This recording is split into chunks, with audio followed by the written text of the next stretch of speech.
Now, it's taken 100 years, but finally the NCAA is allowing athletes to make money off their own likeness. Now, let me read this statement for you today. It came down just a few hours ago. We must embrace change to provide the best possible experience for college athletes, by Ohio State President Drake, who's also the chair of this board, also probably pretty damn corrupt. Additional flexibility in this area can and must continue to support college sports as a part of higher education, whatever that means. I was a Division I athlete. I know lots of Division I athletes. A lot of them went to school to play sports. A lot of them, like a Zion Williamson, for instance, could have made millions off this shit. It's about damn time you're allowed to make money off your own likeness. If you were in any other space, you'd be able to make money off your likeness. If you're a YouTuber and you just do that, if you're a concert pianist, you can make money at 19, even if you go to school to be a pianist. If you're a ridiculous artist, even if you're in school, you can make money off your art. It only seems fair. I don't even see how it's been possible through actual legal laws that the NCAA could do this, but they have. I know how, because they're a billion-dollar company and they do whatever the hell they want to do.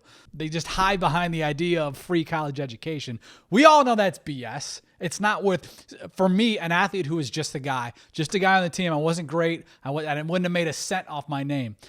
A guy like me to get free education, say, call it, for me, I think it was like $12,000 to go to school, or my first school.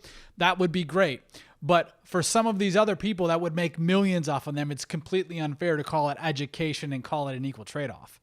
And really the only reason they're doing this is because they're getting so much damn heat. California passed a law that said schools could not condemn their athletes from doing something, I think starting 2023. So this will go into play in 2021. We don't know exactly what this means yet, but here's a couple of highlights. This will assure that student athletes are treated similarly to non-student athletes unless a compelling reason exists to differentiate.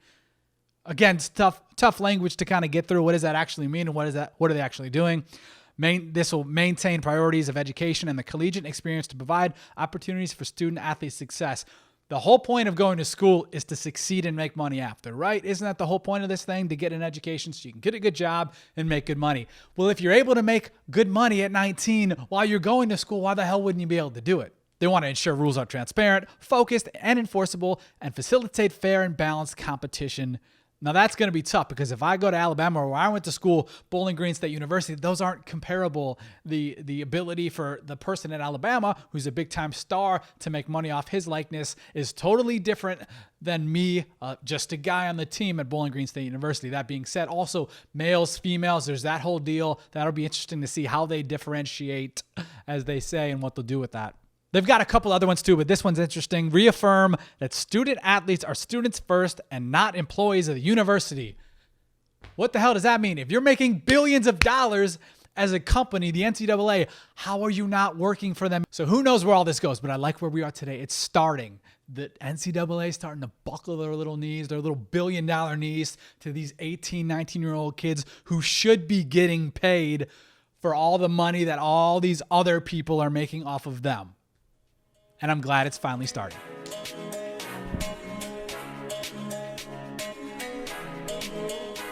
Thank you for listening. We appreciate it. Again, use our code BS at ourcitycoffee.com. You'll get 15% off any and all coffee orders. You don't have to go to the store. You don't have to drink all that sugar shit at that corner coffee shop. Get some real good quality coffee. You're an adult. Step your game up. Again, thank you for listening. We'll see you next time. Goodbye.